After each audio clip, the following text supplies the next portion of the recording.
baseado em histórias reais. Primeiro relato. Esse relato foi contado por um anônimo. Até meus 25 anos, eu morei em uma cidade litorânea. Meu bairro específico ficava a cerca de 20 minutos a pé da praia. Eu diria que cerca de 80% da minha personalidade estava relacionada à praia. Eu surfo há mais tempo do que consigo falar, e seria uma anomalia para mim sacudir um par de sapatos e não ver alguma quantidade de areia cair. Meus dois melhores amigos, vamos chamá-los de Armand e Chunk, eram extrovertidos, sociáveis e carismáticos. Todos nós tínhamos 18 anos e éramos muito obcecados por garotas. Era um sábado à noite, no final de maio, apenas algumas semanas antes do fim das aulas. A seniority já tinha se instalado há muito tempo, e neste ponto, meus amigos e eu regularmente testávamos os limites do quanto podíamos fazer sem nos meter em encrenca. Já tínhamos nossas aceitações nas faculdades, então não nos importávamos mais tanto com o ensino médio. Armand e eu tínhamos planos de nos encontrar com duas garotas da nossa escola com quem estávamos nos dando muito bem. O plano era buscá-las à noite e aproveitar uma noite fresca e agradável na praia. Tínhamos cobertores e algumas garrafas de vinho, a combinação perfeita para observar as estrelas na praia. Eu não recomendo beber e dirigir de forma alguma, mas eu era apenas um garoto estúpido. Cheguei à casa de Sofia pouco depois das 9. Ela e Fran meio que dançaram até o carro, estava claro que elas já tinham bebido um pouco antes. Armand e eu trocamos sorrisos animados, seria uma noite divertida. Escolhi uma rota cênica para uma praia igualmente cênica, uma viagem de cerca de 30 minutos. Durante todo o tempo, os quatro estávamos nos divertindo muito no carro, contando piadas e falando sobre alguns amigos em comum. Em um momento, Fran e eu estávamos tendo uma conversa filosófica muito profunda sobre a natureza do tempo e da morte, e estávamos todos realmente curtindo a companhia um do outro. A praia específica que escolhi tinha uma estrada de terra pela qual era possível subir de carro. A partir daí, havia um caminho mais estreito de areia que precisaríamos caminhar. O caminho era bastante íngreme, mas eu o escolhi porque seria menos provável encontrarmos outras pessoas em um local tão isolado. Além disso, essa praia ficava mais longe da passarela principal, então o céu estaria mais limpo para observar as estrelas. Pensei em tudo. Estacionei o carro o mais longe possível na estrada de terra, e nós quatro saímos. Armand e eu carregávamos os cobertores e o vinho. Vou avançar para as partes menos interessantes. Depois de algumas horas e de uma garrafa vazia, Armand e eu nos encontramos separados. Ele e Fran caminharam pela praia, e Sofia e eu fomos na direção oposta. Depois de estarmos separados por uma boa distância e pela escuridão, joguei meu cobertor no chão e caímos adormecidos sobre ele, embriagados, antes de qualquer coisa acontecer. Sofia ficou tensa. A princípio, pensei que fosse algo que eu tinha feito, mas então ela sussurrou algo. Você ouviu isso? Fiquei atento e forcei os ouvidos, tentando ouvir algo além do suave som das ondas quebrando. Assumi que ela estava apenas bêbada, mas então, para minha surpresa, eu realmente ouvi algo. Parecia quase como um zumbido, como o som que um pequeno motor faria.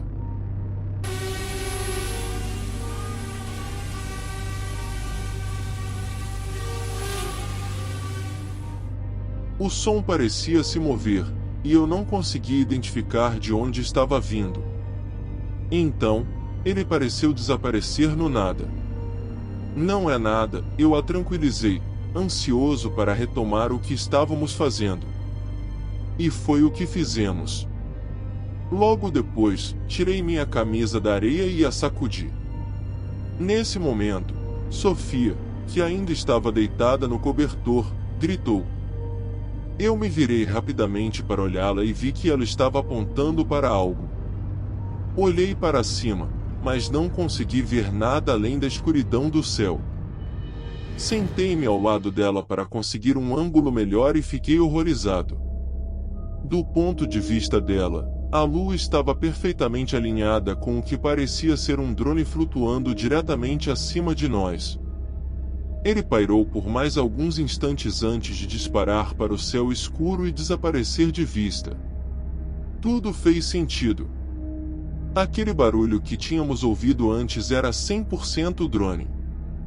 Fiquei furioso comigo mesmo por não ter percebido na hora. Depois, senti enjoo ao pensar que estávamos sendo observados o tempo todo. Olhei para Sofia e pude perceber que ela tinha exatamente o mesmo sentimento. Ela colocou a cabeça entre as mãos e começou a chorar. Consolei-a o melhor que pude antes de sugerir que voltássemos para o carro. Nós dois conseguimos chegar ao carro e encontramos Armand e Fran, que já estavam lá. Expliquei rapidamente a situação, e eles ficaram perplexos. Eu podia sentir a alegria no ar sendo literalmente sugada. Comecei a dirigir em silêncio na direção da casa de Sofia, eventualmente tentando aliviar o clima com alguma conversa, mas não funcionou. As garotas concordaram que não se sentiam seguras em ir para casa ainda. Era uma noite de sábado, então eu não me importava de ficar fora até tarde. Perguntei se poderíamos passar um tempo na casa de uma delas, mas ambas balançaram a cabeça, dizendo que seus pais não permitiriam. Minha casa estava fora de questão pelo mesmo motivo, assim como a casa de Armand. Decidi pedir a Armand que ligasse para Chunky, e ele o fez. A casa de Chunky era enorme, e seus pais eram super tranquilos. Honestamente, era o local perfeito. Para nossa alegria, Chunky estava disponível. Estacionei o carro na entrada da casa de Chunky, e Armand e as duas garotas começaram a caminhar em direção à porta da frente de Chunky. Eu disse a eles que os alcançaria em um segundo, pois precisava de um momento para pensar em tudo o que tinha acabado de acontecer. Eu estava mais abalado do que aparentava, então encostei a testa no volante e fechei os olhos, tentando me acalmar um pouco. Honestamente, aqueles poucos segundos com os olhos fechados realmente ajudaram. Instintivamente, peguei meu celular, que eu não tinha tocado desde o incidente. A tela se acendeu, e eu encarei a única notificação que aparecia. Tive que piscar algumas vezes para ter certeza de que não estava imaginando. Meu corpo inteiro congelou ao encarar, horrorizado, a solitária notificação: AirTag encontrado se movendo com você. Todas as emoções que eu tinha acabado de liberar voltaram com força total. Estávamos literalmente sendo rastreados. Saí do meu estado de paralisia e pulei para fora do carro, examinando cada centímetro do veículo. Nada no para-choque dianteiro, nada na grade, nada na parte de trás. Comecei a ficar desesperado, verificando os assentos e virando os tapetes do chão, mas ainda nada. A essa altura, o suor escorria pelo meu pescoço, e eu podia sentir os pelos dos meus braços e pernas se arrepiando. Ajoelhei-me e comecei a examinar a parte de baixo do carro. Cheguei ao pneu do lado do motorista e comecei a sentir ao redor da caixa da roda, e lá estava. Estava literalmente preso com fita adesiva à parte de baixo da caixa da roda, impossível de encontrar se você não soubesse o que estava procurando. Segurei a tag na minha mão por alguns segundos antes de jogá-la no chão e esmagá-la em pedaços. Quem quer que tenha nos observado na praia com aquele drone sabia onde estávamos. Eu não me sentia seguro na entrada da casa de Chunky, sozinho. Peguei um dos pedaços do AirTag quebrado e corri para a porta da frente de Chunky. Contei a todos o que havia descoberto, mostrando os pedaços do AirTag para provar. Eles ficaram ainda mais horrorizados do que eu, especialmente as garotas. Elas verificaram seus telefones e viram a mesma notificação. Chunk ficou particularmente irritado, pois tínhamos sido potencialmente rastreados até a casa dele. Depois que o pânico diminuiu, passamos o resto da noite no porão de Chunk e acabamos dormindo lá. Algumas semanas se passaram e nada aconteceu. Honestamente, meus amigos e eu ficamos aliviados por esquecer de tudo, assumindo que tudo estava no passado agora.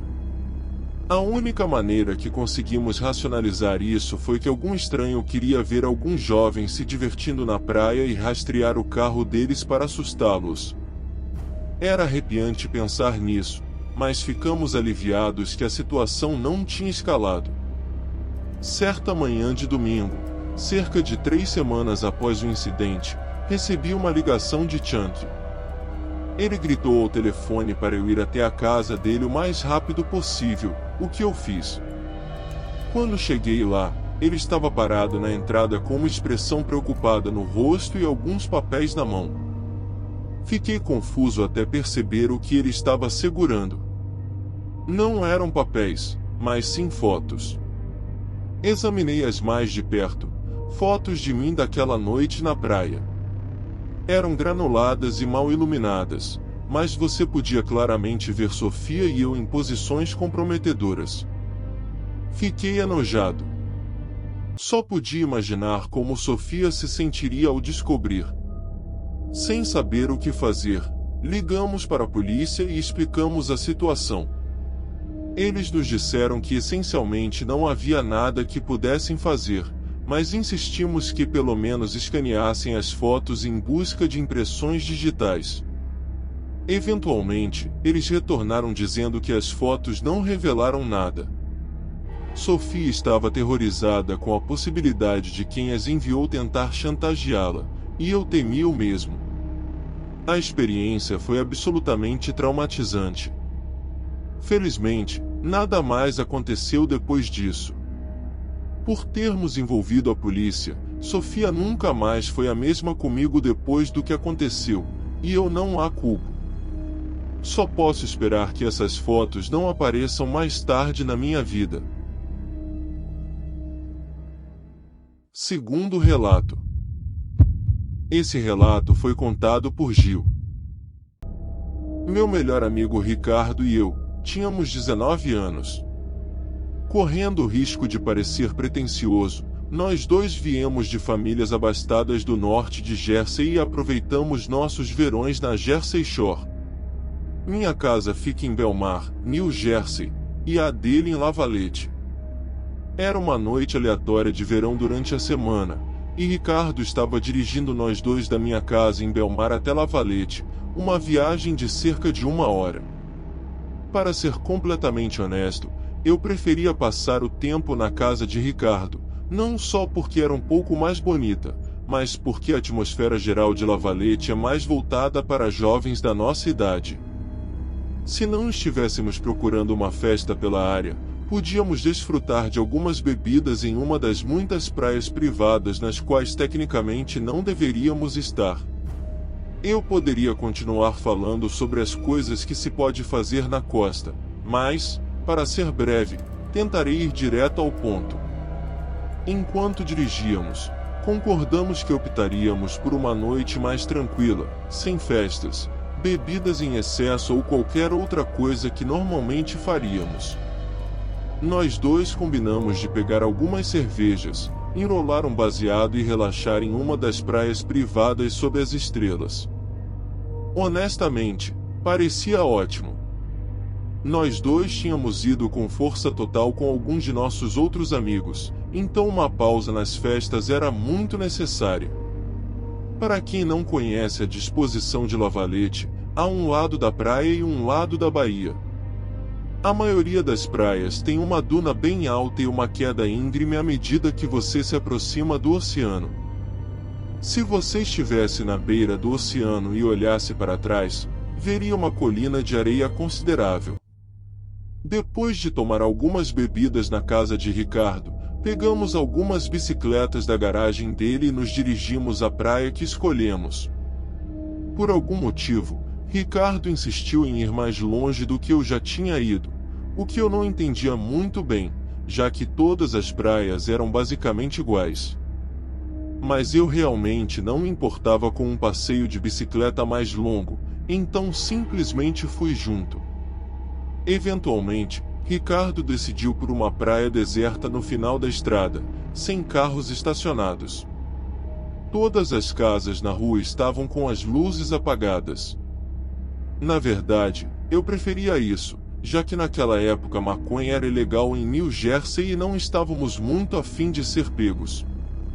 Além disso, tínhamos algumas bebidas conosco, apesar de termos apenas 19 anos. Escondemos nossas bicicletas debaixo de alguns arbustos e depois seguimos em direção à praia. Nós dois acendemos nosso baseado e fumamos sob as estrelas, o único som sendo das ondas leves do oceano e o vento que as acompanhava. A praia se estendia infinitamente em ambas as direções, e a areia parecia fria sob nossos pés. Nós dois ficamos progressivamente mais bêbados enquanto enchíamos o ar de risos e conversas. Eventualmente, nos deitamos na areia, observando um céu cheio de estrelas na esperança de ver uma estrela cadente. Foi então que ouvimos. Eu ouvi primeiro. Era quase imperceptível, um som metálico e zumbido, algo como o som que você ouviria em um ginásio enorme com grandes luzes suspensas. Realmente não consigo descrever o som de forma melhor. Era um zumbido metálico suave que não poderia ser causado por nada na praia.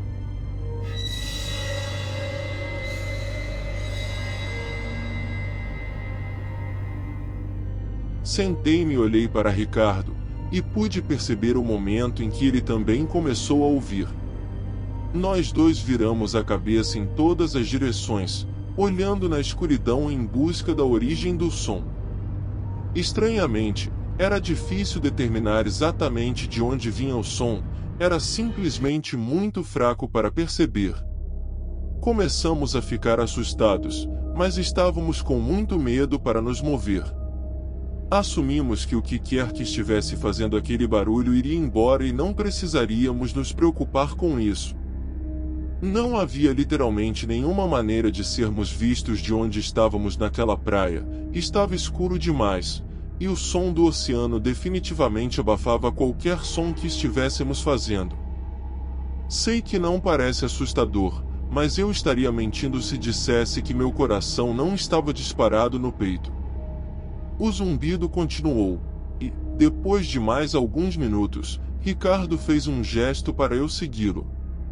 Eu concordei com a cabeça, sair dali era definitivamente a melhor opção.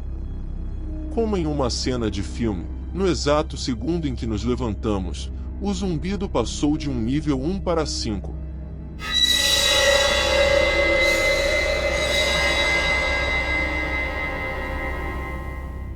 Foi preciso todo o autocontrole que eu tinha para resistir à vontade de gritar de medo. Não foi uma mudança gradual, o som literalmente aumentou em uma fração de segundo e estava definitivamente vindo do nosso lado direito. Senti os pelos do meu pescoço se arrepiando e uma onda de medo tomou conta de mim, tensionando meu corpo da cabeça aos pés. Olhamos para a escuridão e ainda não vimos nada, mas agora o zumbido parecia tão próximo de nós que instintivamente começamos a correr em direção à duna de areia. Eu nem sabia do que estávamos correndo, tudo o que eu sabia era que algo estava muito errado e que havia alguém ou algo atrás de nós. Quando estávamos mais ou menos na metade do caminho até a duna, senti Ricardo colocar a mão firmemente no meu ombro, interrompendo abruptamente minha corrida. No começo, fiquei confuso, mas então eu vi para onde o olhar de Ricardo estava fixado. Olhei para cima, em direção à duna, e lá estava.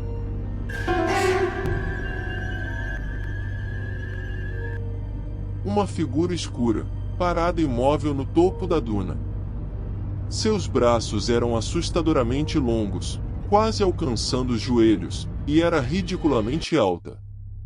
Fiquei chocado com a maneira como conseguia ficar tão imóvel. Era verdadeiramente aterrorizante. Ricardo gritou meu nome, quebrando meu olhar para a figura, e nós continuamos correndo, desta vez paralelamente à praia. Corremos até a próxima entrada da duna e subimos correndo a encosta. Quando chegamos ao pico, olhamos para trás, para o lugar de onde tínhamos acabado de sair. Ainda posso me lembrar da visão aterrorizante que se seguiu. Não apenas a figura escura ainda estava na duna, mas havia talvez mais 3 ou 4 figuras paradas imóveis na encosta, todas parecendo nos encarar. Não tivemos tempo de voltar para pegar nossas bicicletas, optando por correr todo o caminho de volta para casa. Na manhã seguinte, refizemos nossos passos, mas não conseguimos encontrar as bicicletas de jeito nenhum. Talvez tivessem sido roubadas, ou talvez, quem ou o que estivesse nos perseguindo na noite anterior tivesse algo a ver com isso. De qualquer forma, nunca vivi nada mais assustador em uma praia e ainda tenho dificuldade em explicar a maioria desses eventos. O mais estranho para mim é que nunca consegui determinar o que era aquele zumbido, e até hoje, não ouvi nada remotamente parecido. Terceiro relato. Esse relato foi contado por um anônimo. As praias sempre me aterrorizaram. Ou melhor dizendo, nem sempre. Meu medo é um resultado direto do que estou prestes a contar. Quando eu era criança eu adorava a costa. Lembro-me de passar muitos verões ansioso pelo fim de semana, quando minha família e eu íamos para nossa casa de praia, ou se eu tivesse sorte, eles me deixariam passar na casa de praia do meu amigo Charles, o que era ainda mais divertido. Eu tinha 6 anos, e esse era um daqueles fins de semana especiais de verão. Eu, Charles, e nosso terceiro amigo, Riley, íamos passar alguns dias sem supervisão na casa de praia de Charles em Ellesbury. Riley era um ano mais velho que Charles e eu, e tinha recentemente tirado sua licença de motorista, então ele nos levaria de carro. A viagem foi fantástica. Riley era um motorista bastante desajeitado na época, então passamos a maior parte da viagem rindo das suas manobras e xingamentos no trânsito. Foi ótimo. Chegamos a Ellesbury em bom tempo e imediatamente transferimos todas as nossas coisas do carro para os quartos em que ficaríamos. A disposição da casa é importante para a história, então vou mencioná-la brevemente. Havia uma porta da frente, uma porta da garagem que conectava o quintal da frente ao de trás, uma porta de correr nos fundos e um deck traseiro no andar de cima que conectava os quartos. Também havia uma escada em espiral que permitia descer do deck traseiro diretamente para o chão, então você podia entrar e sair da casa pelo andar de cima. A casa ficava ao longo de uma lagoa, o que significava que a parte de trás da casa dava para um canal estreito de água, com casas do outro lado. Estávamos naquela idade em que perseguir garotas era uma prioridade, e uma casa de praia só para nós era a ocasião perfeita. Passamos algumas horas descobrindo quais garotas estavam na praia na época e falamos com elas pelo Snapchat. Finalmente, encontramos um grupo de 3 meninas fofas que disseram que topariam dar uma passada na casa de Charles. Eu tinha mais do que suficiente de maconha para durar o fim de semana e havíamos pegado algumas garrafas do álcool de nossos pais, antes de sair. Era perfeito. As coisas estavam indo muito bem. As 3 meninas, Rose, Alex e Sophie, eram divertidas e flertavam, e nós 3 sabíamos onde a noite provavelmente iria acabar. Em determinado momento, nós 6 decidimos fumar na piscina do quintal de Charles. Era pequena, mas perfeita para 6 adolescentes bêbados. Lembro-me vividamente da visão, a brisa suave soprando pelo meu cabelo, o vapor da água aquecida subindo lentamente com as baforadas de fumaça dos baseados. Para nossa idade, isso era o paraíso. Mas, de repente, Charles abaixou completamente a música e fixou o olhar por cima do meu ombro, na escuridão da lagoa. Confuso, eu me virei, olhando na escuridão. Podia distinguir vagamente as casas do outro lado da lagoa, mas não tinha certeza do que Charles estava olhando. Uma das meninas perguntou por que ele tinha baixado a música, e ele sussurrou que tinha visto alguém parado no cais do lado oposto da casa. Achei que ele estava nos pregando uma peça, então comecei a rir. Quem se importa, cara? Pessoas literalmente moram aqui, eu disse. Charles balançou a cabeça. Eu conheço essa família pessoalmente. Meus pais disseram que eles estão na Flórida esta semana. Honestamente, ainda achava que não era grande coisa ou que ele estava apenas brincando, então continuei rindo. As meninas ficaram um pouco assustadas e disseram que queriam voltar para dentro. Eu não ia discutir, então nós 6 começamos a sair da piscina. Enquanto estávamos nos secando no quintal, Riley pulou e soltou um palavrão, olhando em direção à lagoa. O resto de nós se virou, e mesmo com a luz fraca, eu definitivamente pude ver o que parecia ser movimento vindo do cais oposto. Nós 6 congelamos do lugar, tentando ter uma visão melhor do que estávamos olhando. Naquele momento, um carro que passava na estrada do outro lado iluminou a cena um pouco, e o que vimos foi horrível.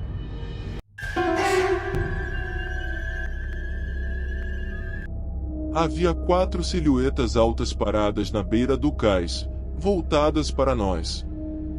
Era impossível dizer o que estavam vestindo ou como eram. Mas não havia dúvida de que eles estavam de frente para nós. Entrem agora, disse Charles com a voz trêmula, nos indicando para irmos em direção à porta de correr. Enquanto corríamos para dentro, ouvi um som distinto que permanece o mais aterrorizante que já ouvi. 4 respingos consecutivos soaram atrás de nós. Aqueles caras estavam nadando pelo lago. Estávamos em pânico total naquele momento. As meninas gritaram enquanto Riley bateu a porta de correr e a trancou. Charles correu rapidamente para frente para trancar aquela porta também, e os 6 de nós corremos para um quarto que não era visível de fora. Esperamos em silêncio, horrorizados com o que poderíamos ouvir a seguir. Alguns minutos se passaram, ainda nada. De repente, Riley soltou um palavrão, revelando que havia esquecido de trancar a porta de correr no deck.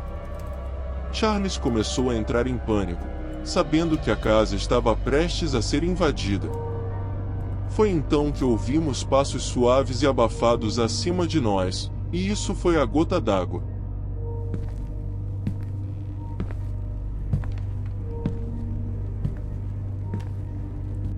Nenhum de nós tinha armas à mão, e todos estávamos intoxicados, então correr era realmente a nossa única opção. Os 6 de nós correram para a porta da frente e dispararam para o carro, que Riley ligou num piscar de olhos. O caos de tudo isso foi demais para Riley, e ele destruiu a caixa de correio de Charles ao sair da garagem. Assim que estávamos longe o suficiente, ligamos para a polícia. O incidente foi um pesadelo. Voltamos para casa depois que a polícia vasculhou, mas as notícias foram devastadoras. Todos os objetos de valor no andar de cima haviam sumido, mas essa não era a pior parte. A família de Charles tinha um barco Boston Valor de médio porte, que também foi roubado, muito provavelmente como veículo de fuga. O pai de Charles costumava guardar um conjunto de chaves sobressalentes dentro de uma pequena escotilha abaixo do volante, o que a polícia concluiu ser a forma como os culpados conseguiram escapar tão rapidamente. Como eles sabiam onde a chave estava escondida, ainda me pergunto. A polícia nunca conseguiu prender os perpetradores, provavelmente nunca conseguirá. Charles, Riley e eu achamos que quem roubou a casa pode ter sido alguém que conhecia a família de Charles e sabia onde a chave estava e que a casa deveria estar desocupada naquele fim de semana. Já faz muito tempo desde que esse evento assustador ocorreu, mas não deixei passar um dia sem trancar todas as portas e janelas da minha casa. Faça um favor a si mesmo e tranque suas portas à noite.